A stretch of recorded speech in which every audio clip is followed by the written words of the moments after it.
Hello everyone, my name is Simon, and today we're gonna take a look at my third video in a series of videos where I practice Stephano's Zerg vs Protoss. Did you hear that? Oh my god, I said Stephano. I guess that's the way to pronounce his name. Apparently I've been mispronouncing his name in all my videos. So I apologize for that in advance, guys. I can't help it. Maybe I will fall back to Stephano again, but I guess it's Stephano. So there we go, Stephano, Zerg vs Protoss. And we've been practicing that, so if you haven't seen the first two videos of this series yet, I would recommend you go back and actually check out those first two videos before you go watch this one, because, well, I will be talking about the other videos, so it would be much easier if you actually know what I was going to do. So here we go, as you all know, Stephano rather, is one of the best Zerg vs Protoss players in the world, and we are trying to copy his play. So this is a game I played literally a few minutes ago against a Protoss player that we are both high master level players. Sadly I'm no grandmaster yet, but I'm working on it.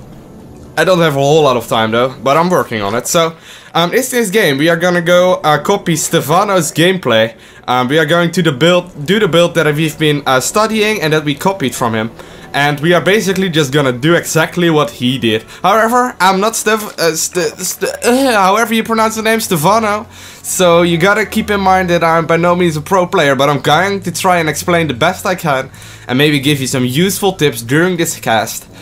This is actually going to be a video of me playing. In another video, I think that will be the next part, we are actually gonna talk about the Protoss gas timings and how you're going to scout what your opponent is going to be doing. So stay tuned if you want to see that one as well. Should be up in a few days. So here we go, we are gonna open up just like Stephano does. Or Stephano, oh my god, I'm so... that name is hard to pronounce after like a year of mispronouncing it. However, we are gonna open up with a 9 Overlord, followed up by a 14 spawning pool. Gonna get a 15 Overlord up, and now I'm gonna get a 15 hatchery. So this is where we are gonna pause the game, because we have to talk about a few things. So first, we are sending our first Overlord on Ohana to the cross position on this map. We want to send it right about here to the main of our opponent. So we actually have a nice view of what he is doing. I'm already seeing this this fort right here, so I know he's going for a fort fast expansion, which means that it will just open up the possibility to go for a quick third base myself and actually do this Stephano build order. However, since this is Ohana and it feels safe, I know I can send this second Overlord across the map as well and park it right about here, because this is the spot where actually all the magic happens. This is the spot where you can scout the gases, which are going to decide a lot for me. So I'm gonna just continue the game. I just finished my just started my hatchery. My spawning pool is just finished, so I'm gonna get a queen up as well as one set of Zerglings and follow it up with one set of drones. The drones, this drone is going to make the third base, so I'm gonna stop right here, stop droning as we noticed in the last video, and we are gonna scout with those first Zerglings where that probe have been. We actually already know it because, well, I've been taking a look on it, an eye out for it with this Overlord and this hatchery. So right here I'm actually gonna try and kill this probe off right away. Gonna send the drone to the third base, and it's going to make a hatchery right away. So there we go, hatchery going up. We also want to start a second queen right away, so here we should go. Second queen, there we go, second queen starting. First queen, just like Stephano does, we are gonna walk it through the second base. It's going to inject here once, and then it's going to go lay down a creep tumor, walk it through the third base. So right there we see actually my first Overlord is already in the main. I can see stuff going by this Overlord, so I know everything that is going on. Right now I see a transfer going. As you can see, I'm selecting this Overlord, so I know actually what is going on right here. So I know this Nexus is finished, so I know exactly what he is doing.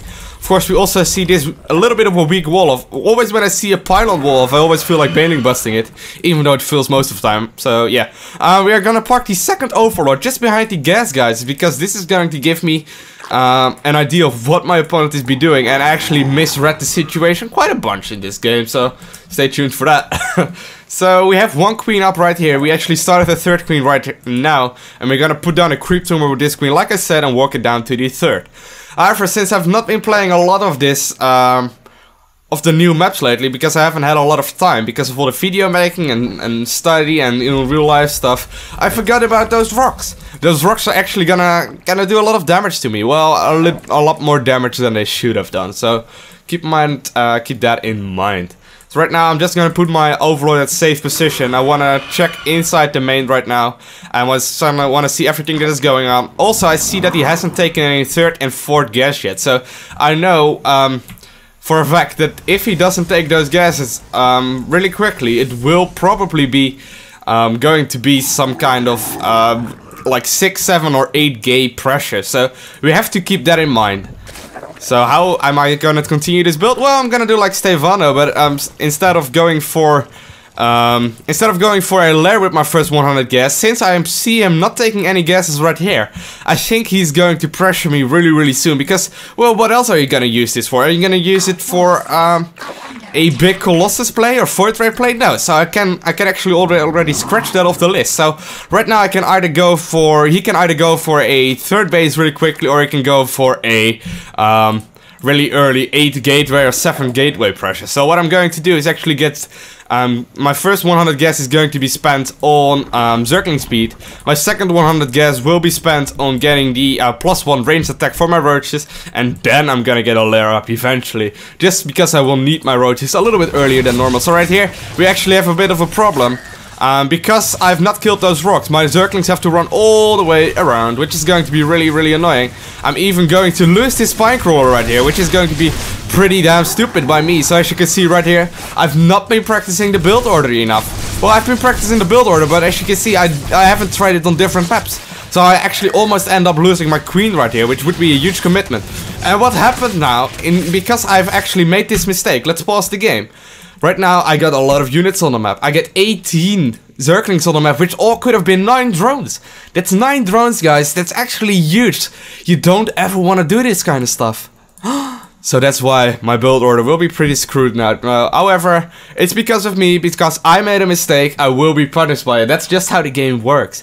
So next time, I will have to knock down those rocks a little bit earlier, maybe make 6 Zerglings or so, and put my queens on the attack right as I can. And I already also lost a few drones because of this, so that's really terrible.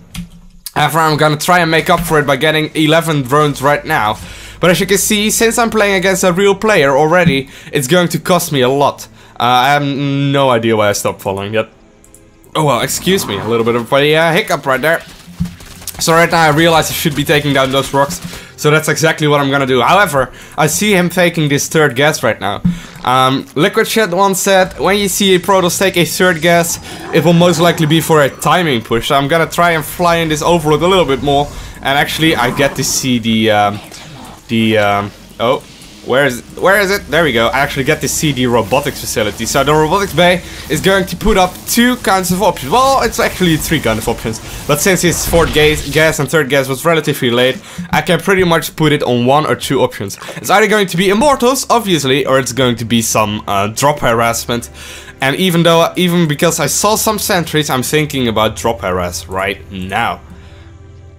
So since I know he hasn't taken a lot of stuff just yet, or he has taken those gases really early, it can come out with gateway pressure any moment right now. So at this point I'm stopping droning already. It's a little bit early, it's a little bit more early than Stephano would do, but since I'm a noob compared to him, it would be a lot of hard stuff. However, the one thing you want to keep in mind is this 3rd base. If he saved up minerals because he didn't take those gases, he will be taking a 3rd base right about now. And if he does this, I want to pressure the shit out of him. Yeah, this is YouTube, I can't say that, but I did it. Oh my god. Okay, so here we go. I got a lot of roaches and Zerglings out already, and I can expect a push any moment right now. I'm also gonna put a Zergling across right here and actually see if there's some pylons going up. However, I don't see anything. So there's a lot of improvement actually that I could have done this game. I should have never made 18 Zerglings. This is probably a problem that you will run into as well if you're gonna do the Stephano build order, because it is just so easy to make a lot of stuff which you don't actually need. So what I did was completely wrong. However, I tried to catch up right now. If you look at the income tab, I actually have 62 drones, which is a little bit little, but it's okay, I guess. So here we go. I see the Protoss army right now, and I'm gonna produce a lot of roaches. I'm just gonna keep producing stuff. Here is army. I see it moving out because of this watchtower. Also a very important point that we will discuss in another video sometime. However, my top priority right now is going to defend this push. And since I know that he's still on 2 base, and I know that I've started making units early enough, I have to try and crush this army right now. Because I want to be like Stephano, man. I want to be just like him. So, what I'm going to try to do, Stephano actually puts a lot of emphasis on army positioning and micros. Here we go. We actually are going to have a 2-front attack, if you will say. I'm going to try this the best I can. I'm gonna walk those roaches forward and try to pick off the immortals. Gonna try to walk those roaches backwards so I can actually distract the roaches. Or the zealots rather. And actually I have a lot of more stuff incoming and I'm trying to snipe off the immortals. Also I'm gonna try and kill all the sentries that I can, because the sentries is basically what is gonna keep him alive. On the production tab, actually, we see a lot of Queen Injects going down, and we see a lot of Roaches and Zerglings being pushed back. And I managed to actually push back his army with the Stephano build order.